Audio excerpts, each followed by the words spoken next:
할렐루야. 하나님의 평강과 축복이 우리 사랑하는 성도들과 함께 하시기를 주님의 이름으로 축원합니다. 오늘 느헤미야 5장 14절부터 19절까지 말씀으로 하나님을 경외하며 살라, 하나님을 경외하며 살라, 이런 제목으로 말씀의 은혜를 나누고자 합니다. 어린 시절 우리가 성장하면서 부모님으로부터 많이 들었던 어떤 이야기 가운데 하나가 이 형제 자매들에게 끊임없이 서로에게 본을 보이라고 말씀을 하곤 했습니다. 형으로서 동생에게 본을 보이고 또 언니로서 동생에게 본을 보이라는 뜻이죠. 그러나 우리가 일상의 삶에서 본을 보인다는 것이 생각처럼 쉽지 않습니다. 본이란 사전적인 의미를 찾아보니까 5가지가 나오는 것을 볼 수 있습니다. 첫째, 본보기가 될 만한 올바른 방법. 두 번째, 본보기의 준말. 세 번째, 본보기로 오려 만든 종이, 형지. 네 번째, 관향. 여러분, 관향이 뭔지 아세요? 네, 저도 몰라가지고 찾아봤더니 시조가 태어난 곳을 관향이라고 한다고 합니다. 그 다음, 본전의 준말을 본이다, 이렇게 정의하고 있었습니다. 우리는 누군가에게 본을 보인다고 말하곤 합니다. 물론 여기서 본을 보인다는 말은 사전적인 의미로 보았을 때 본보기가 될 만한 올바른 방법이나 본보기를 의미합니다. 우리는 연약한 존재이기에 자기 자신을 바르게 지키는 일도 쉽지 않습니다. 우리가 가정에서 부모로서 자녀들에게 본을 보이고요, 또 예를 들어 교직에 계신 분들이 학교에서 스승으로서 학생들에게 본을 보이고, 교회에서 성직자로서 성도들에게 본을 보이고, 세상에서 성도로서 불신자들에게 본을 보이는 일이 쉬운 것 같지만 사실 쉽지 않습니다. 왜냐하면 우리는 모두 연약함을 가진 사람이기 때문이죠. 그러므로 우리는 매 순간 모든 면에 완벽하여지려고 하기보다는 내 주변에 있는 사람들에게 자신의 부족함을 솔직하게 인정하고 서로 부족한 부분에 대해서 도우며 사는 지혜가 필요할 줄로 믿습니다. 오늘 이금영 권사님이 기도하시는 가운데, 그렇죠?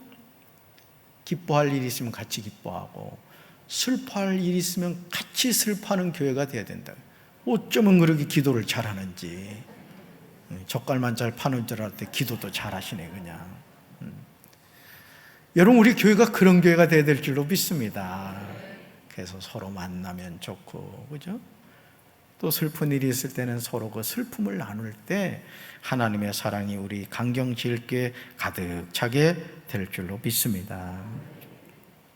이 세상에 문제없는 인생은 없습니다. 우리는 누구나 삶의 문제를 가지고 살아갑니다. 그런데 우리가 삶의 여정에서 자신에게 다가온 그 문제를 어떻게 해결하느냐에 따라서 그 문제가 우리에게 걸림돌이 되기도 하고, 어떤 사람에게는 심각한 문제가 오히려 인생의 디딤돌이 되어 더 크게 성장하고 더 성공하는 것을 보게 되죠. 똑같은 문제인데도 어떤 사람에게는 걸림돌, 어떤 사람에게는 디딤돌이 되더라는 것이죠. 그러므로 전능하신 하나님을 아버지로 고백하는 성도가 가져야 하는 마음가짐은 자신의 의지와 상관없이 삶의 여정에서 어떤 경우에 처하게 되더라도 따라합시다. 절대 긍정, 절대 희망. 아멘. 어떤 일을 당한다 할지라도 절대 긍정, 절대 희망의 삶을 살아야 됩니다. 이것이 하나님의 자녀가 취하는 삶의 자세입니다. 느헤미야 5장 14절에서 느헤미야가 어떻게 본을 보이는 삶을 살았는지 보여줍니다. 우리 말씀 같이 읽습니다. 나는 아닥사스다 왕 20년에 유다 땅의 총독으로 임명되었습니다. 나는 아닥사스다 왕 32년까지 12년 동안 총독으로 있었습니다. 그동안 나와 내 형제는 총독에게 지급되는 음식을 먹지 않았습니다. 아멘. 저는 이 느헤미야 말씀을 준비하면서 느헤미야의 위대함과 탁월한 리더십을 곳곳에서 볼 수 있었습니다. 그래서 이 한옥 목사님이 느헤미야의 리더십이라는 책도 썼습니다마는, 여러분이 어떤 기관에서 또 리더의 위치에 있는 분들은 이 느헤미야서를 꾸준히 자세히 읽어보세요. 느헤미야가 어떤 리더십을 가지고 자기 아래에 있는 사람들을 이끌어갔는지 살펴볼 필요가 있습니다. 여러분, 공동체 의식을 가지고 산다는 것이 무엇인지를 깨닫게 되었습니다. 사실 느헤미야는 조국 유다와 예루살렘의 형편에 대해서 신경 쓸 이유가 없었던 사람이었죠. 느헤미야 1장 1절에서 느헤미야는 패망한 조국과 멀리 떨어져 잘 살고 있었어요. 바로 이 말씀이죠. 하갈의 아들 느헤미야의 말입니다. 아닥사스 왕 20년 기슬월, 내가 어디 있을 때? 수산성에 있을 때. 페르시아 수산성에 있었다는 거죠. 그러니까 조국은 망했어도 지금 느헤미야는 아주 성공한 인생을 살고 있었던 것이죠.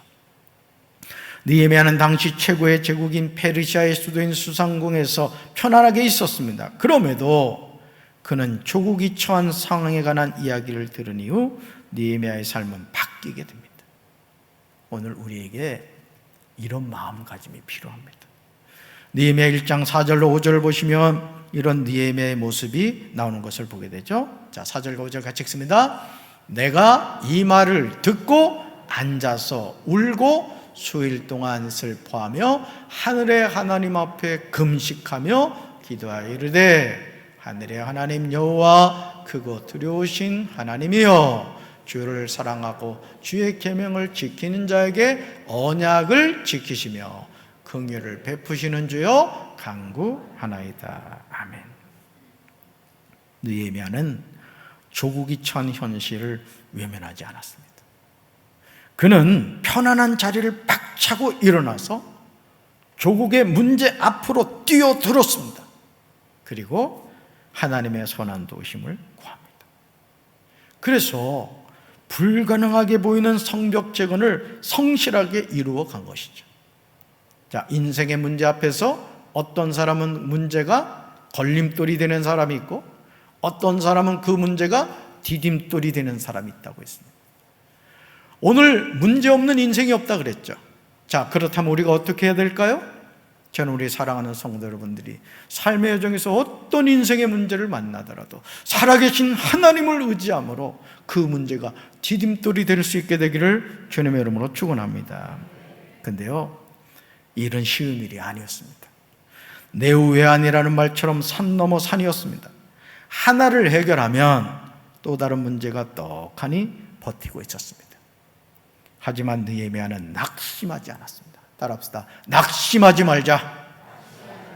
낙심하지 말자. 문제가 생길 때마다 살아계신 하나님께 기도합니다. 저는요, 우리 사랑하는 성도들이 문제를 만날 때마다 이렇게 생각하시기 바라요. 아, 기도할 제목이 생겼구나. 하나님이 응답하실 일이 생겼구나. 여러분 기대하시면서 세게 기도하시기 바라요. 아멘. 산발락과 대적들이 성벽 재건을 하는 일에 대해서 크게 분노하고 유다 사람들을 비웃고 업신여길 때 느헤미야는 이런 모든 일을 믿음으로 하나님께 가지고 갑니다. 그러면서 산적해 있는 수많은 내적인 문제와 외적인 문제를 해결해 갑니다. 여러분, 무풍지대라는 말을 들어보셨죠? 무풍지대. 바다가 바람이 안 부는 거예요. 여러분, 그러면 예전 같은 경우는 이 돛대를 달아가지고 배가 항해를 했잖아요. 무풍지대에 들어가면 배가 이동을 못 하는 거예요. 요즘이야 이 기름을 통해서 전기를 통해서 움직입니다만은 예전에 바람에 의지할 때는 움직이지 못하는 거예요. 여러분, 오늘 우리가 살아가는 삶에도 문제 없는 인생이 좋을 것 같지만은 조금 따분하게 느껴지지 않을까요? 그렇다고 또 일부러 문제를 만들지 마십시오. 자, 문제가 생기면 뭐 할 것이다? 기도할 일이다, 이게. 할렐루야. 특히요, 느헤미야 5장에 나오는 가난한 백성들의 부르짖음에 대해서 유다 총독으로 부임한 느헤미야는 절대로 외면하지 않았습니다. 그는 약한 자들의 울부짖음에 귀 기울인 것이죠. 그리고 그 문제를 방치하거나 지체하지 않고 즉시 해결해 갑니다. 물론 이 일을 할 때 깊이 생각하고, 이게 중요해요. 깊이 생각하고 처신하였다는 거예요. 그러니까 우리가 어떤 일을 할 때도 생각 없이 말하고 행동하면 안 돼요. 우리 사랑하는 성도 여러분들은 깊이 생각하고 말씀하시고 깊이 생각하고 행동하시기 바랍니다. 근데 너무 깊이 생각해서 입신 들어가면 안 돼요. 지금도 막 입신 들어갈까 말까 하는 분이 몇 분 계신 것 같은데. 느헤미야는 당시 귀족들과 백성의 지도자들에게 비위를 맞추려고 하지 않았어요. 이런 지도자는 사람에게 비위 맞추려고 하면 안 됩니다. 하나님이 맡기신 일이라면 여러분 그 일을 믿음으로 감당해야 될 줄로 믿습니다. 그는 정로를 걸어갔어요. 느헤미야 5장 6절부터 시작되는 느헤미야의 꾸짖음은 한치의 오차도 없습니다. 당시 기득권 세력들에게 이게 두려워하거나 그러질 않았다는 거예요. 하나님의 뜻이 무엇인가를 깨달은 다음에 느헤미야는 아주 강력한 리더십을 발휘해서 그 일을 이루어가는 거죠. 아주 냉정하면서도 단호합니다. 8절 하반절에서 그들이 잠잠하여 말이 없기로라고 기록하고 있죠. 즉 느헤미야의 꾸짖음은 정당했던 거예요. 무슨 터무니없이 막 책망하거나 말한 것이 아니라 아주 조리 있게 논리적으로 왜 내가 이 얘기를 하는지 그들이 깨달을 정도로 전달을 했다는 거죠. 그러나 이런 느헤미야의 리더십은 그의 꾸짖음에서 나온 것이 아니었습니다. 오늘 느헤미야 5장 14절을 보시면 왜 당시 유다 사람들이 느헤미야의 말에 철저하게 순종했는지 그 근거가 나와요. 리더로 헌신하는 사람은 삶의 본을 보여야 됩니다. 따라합시다. 삶의 본을 보여야 합니다. 자, 어떻게 본을 보였는가? 세 가지로 보겠습니다. 첫째, 읽습니다. 나는 아닥사스 왕 20년에 유다 땅의 총독으로 임명되었습니다. 자, 두 번째요. 나는 아닥사스 왕 32년까지 12년 동안 총독으로 있었습니다. 자, 세 번째요. 그동안 나와 내 형제는 총독에게 지급되는 음식을 먹지 않았습니다. 아멘. 조국 유다를 향한 진정성 있는 느헤미야의 마음이 통한 것일까요? 아닥사스 왕은 느헤미야를 유다 땅의 총독으로 임명합니다. 느헤미야를 배려한 왕의 사랑이었습니다. 느헤미야는 무려 12년 동안 유다 땅의 총독으로 일을 하게 됩니다. 자, 그런데요 14절 하반절을 보시면 우리는 이상한 내용을 보게 됩니다. 아니 유다 총독으로 임명을 받은 느헤미야가 굳이 이렇게까지 행동할 필요가 있을까? 우리는 반문하게 되죠. 일반적인 상식으로는 이해할 수 없는 느헤미야의 행동을 보게 됩니다. 12년 동안 나와 내 형제들이 총독의 녹을 먹지 아니하였느니라. 사랑하는 성도 여러분, 느헤미야가 유다 총독으로서 자신에게 정당하게 주어진 총독의 녹을 먹는다고 뭐라고 할 사람은 아무도 없었습니다. 실제로 이어지는 15절을 보시면 느헤미야 이전에 있었던 총독들이 어느 정도의 녹을 먹었는지 자세히 나옵니다. 우리 말씀 같이 읽습니다. 그런데 나보다 먼저 총독을 지낸 이들은 백성에게 힘겨운 세금을 물리고 양식과 포도주와 그 밖에 하루에 은 40세겔씩을 백성에게서 거두어 드렸다. 총독들 밑에 있는 사람들도 백성을 착취하였다. 그러나 나는 하나님이 두려워서 또 그렇게 하지 않았다. 아멘. 왜 느헤미야는 자신에게 주어진 총독의 녹에 대해서 거부했던 것일까요? 15절을요 쉬운 성경으로 보시면 느헤미야가 그렇게 한 이유를 정확하게 알 수 있습니다. 우리는 유다 총독으로 느헤미야가 그렇게 행동한 이유를 느낄 수가 있어야 돼요. 자, 느헤미야 5장 15절을 우리는 5가지로 나누어서 한번 살펴보겠습니다. 자, 첫째요, 같이 읽습니다. 나보다 먼저 총독으로 있던 사람들은 백성에게 무거운 짐을 지었다. 뭐죠? 막 세금을 강탈한 거예요. 두 번째요, 그들은 각 사람에게서 은 40세겔을 거두었습니다. 세 번째요, 그리고 그들은 음식과 포도주도 거두어들였습니다. 네 번째, 심지어 그들의 종들까지도 백성을 부려먹었습니다. 다섯 번째요, 그러나 나는 하나님을 두려워하기 때문에 그런 일을 하지 않았습니다. 아멘. 느헤미야는 하나님을 두려워하였기 때문에 이전 총독들처럼 백성에게서 양식과 포도주와 은 40세겔을 그들에게서 빼앗지 않았다는 거예요.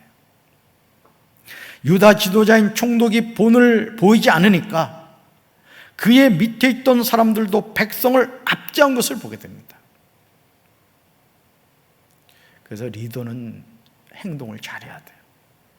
말도 잘해야 되고. 그러니까 여러분, 사실은 우리 자녀들이 누굴 닮을까요? 이웃집 아저씨 닮을까요? 이웃집 아줌마 닮아요? 아니에요. 부모를 닮는 거예요. 그러니까 우리가 부모로 살아간다는 거. 이 교회도 그렇습니다. 담임 목사를 성도들은 닮아갈 수밖에 없어요. 오늘도 이게 수요예배 오기 전에 예레미야 말씀을 이렇게 잠깐 읽었는데 거기 보니까 여호와의 일을 게을리하는 자는 저주를 받을지어다. 이 말씀이 있는 거예요. 깜짝 놀랐잖아요. 제가 그냥 올 걸 괜히 그 읽었어 그냥. 여러분, 우리가 리더로서 어떤 일을 맡아서 할 때요, 성실해야 돼요. 아멘. 왜요? 하나님의 일이잖아요. 그렇죠? 우리가 하는 모든 일이 하나님의 일이라고요. 여러분, 앞에 이렇게 이 꽃꽂이하고 이 화분 보세요. 누군가 헌신하는 사람이 있었기 때문에 여러분은 이 아름다운 이 화분과 꽃을 보시는 거예요. 근다고 화분 보고 저 안 보면 안 돼요. 제가 삐져요. 절 봐야지. 잠깐 보는 건 제가 뭐라 안 그러겠어요.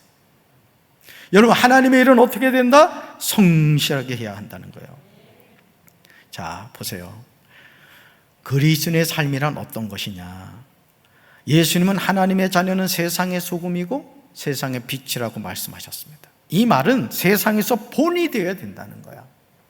여러분, 소망을 잃어버린 이 세상에 우리가요, 본이 되어야 된다는 거예요. 어두운 이 세상에 빛이 되어야 된다는 것이죠. 우리가 살아가는 삶의 모습을 불신자들이 항상 지켜보고 있습니다. 여러분, 강경이 변화되는 것은 믿는 저와 여러분이 이 강경과 부여와 익산과 논산과 연물을 변화시켜야 될 줄로 믿습니다. 왜요? 우리가 소금이고 우리가 빛이기 때문에 그렇습니다. 마태복음 5장 13절부터 15절에서 예수님은 우리에게 분명하게 말씀하시죠. 자, 현대인의 성경으로 같이 읽습니다. 너희는 세상의 소금이다. 그런데 소금이 그 맛을 잃으면 어떻게 다시 짜게 할 수 있겠느냐? 그런 것은 아무 쓸모가 없어 밖에 버려져 사람들에게 짓밟힐 뿐이다. 너희는 세상의 빛이다. 산에 있는 마을은 잘 보이기 마련이다. 등불을 켜서 그릇으로 덮어둘 사람은 아무도 없다.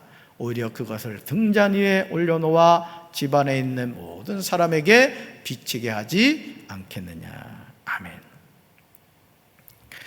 여러분, 사도 바울은요, 그리스도인이 누구인지에 대해서 고린도후서 2장 15절과 16절에서 말하고 있고요, 또 고린도서 3장 3절에서 설명하고 있습니다. 바울은 그리스도인이 누구인지 두 가지로 표현하고 있음을 보게 되는데, 그것이 그리스도의 향기이고 편지예요. 오늘 이금영 권사님 제 설교문을 미리 읽어본 줄 알았어. 갑자기 그리스도의 편지 이렇게 얘기해가지고, 야, 이 설교 본문이 유출이 됐구나 이런 생각을 했는데, 자, 먼저요, 고린도후서 2장 15절과 16절에서 바울은 그리스도의 향기라고 표현합니다. 같이 읽습니다. 우리는 구원을 얻는 사람들 가운데서나 멸망을 당하는 사람들 가운데서나 하나님께 바치는 그리스도의 향기입니다. 그러나 멸망을 당하는 사람들에게는 죽음에 이르게 하는 죽음의 냄새가 되고, 구원을 얻는 사람들에게는 생명에 이르게 하는 생명의 향기가 됩니다. 이런 일을 누가 감당할 수 있겠습니까? 누가 감당할 수 있을까요? 강경제일교회 성도들이 감당하게 될 줄로 믿습니다. 자, 다음으로요, 고린도서 3장 3절에서 바울은 그리스도의 편지라고 표현해요. 같이 읽습니다. 여러분은 우리의 섬김을 통해 나타난 그리스도의 편지입니다. 이것은 먹으로 쓴 것이 아니라 살아계신 하나님의 영으로 쓴 것이며, 돌판에 쓴 것이 아니라 육체의 마음판에 쓴 것입니다. 아멘. 느헤미야는 하나님을 경외하는 사람으로서 이전 총독들과는 전혀 다른 선택을 합니다. 그리고 자신에게 주어진 권리를 양보함으로 성벽 재건에 동참한 백성들과 함께 나누는 것을 보게 됩니다. 여러분, 느헤미야 5장 16절 17절, 18절에 그 내용이 나와요. 8가지로 한번 우리 나눠보겠습니다. 첫째, 같이 읽어요. 나는 성벽 쌓는 일에 힘을 쏟았습니다. 여러분, 이것만 봐도 느헤미야의 중심을 알 수 있는 거예요. 오늘도 교회에서 어떤 일을 했냐면은, 우리 교회 이렇게 막 선이 막 외부로 막 있었잖아요. 그거를 철판으로 해가지고 벽돌 색깔로 해서 이 덮개 작업을 했어요. 그래서 싹 감춰버렸습니다. 관심이 없으니까 안 보이지. 세상에. 오늘 크레인이 와서 막 작업을 했다고요. 눈여겨봐봐요. 볼만할 거예요. 자, 나는 성벽 쌓는 일에 뭐 했다? 힘을 쏟았어요. 자, 두 번째, 그곳에 모인 내종들도 그렇게 했습니다. 보세요. 리더가 힘을 쏟아서 하니까 종들도 그렇게 하더라는 거예요. 아멘.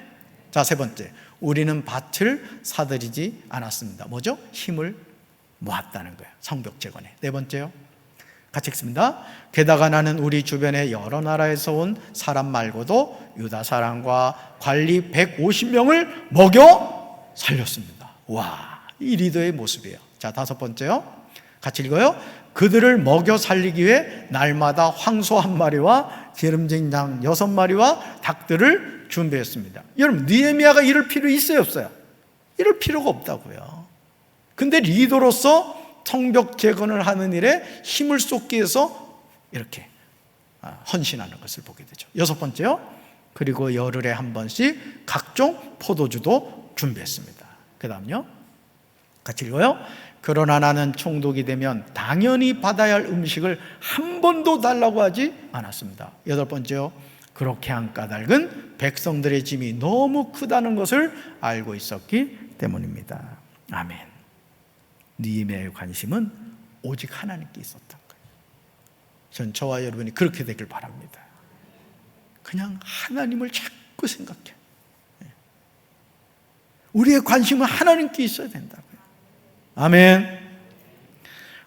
오늘 예배를 드리시고 집으로 돌아가셔서 느헤미야 1장부터 5장까지 천천히 한번 읽어보시길 바라요.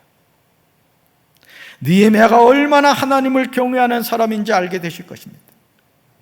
느헤미야는 매 순간 하늘의 하나님 앞에 기도했던 거예요.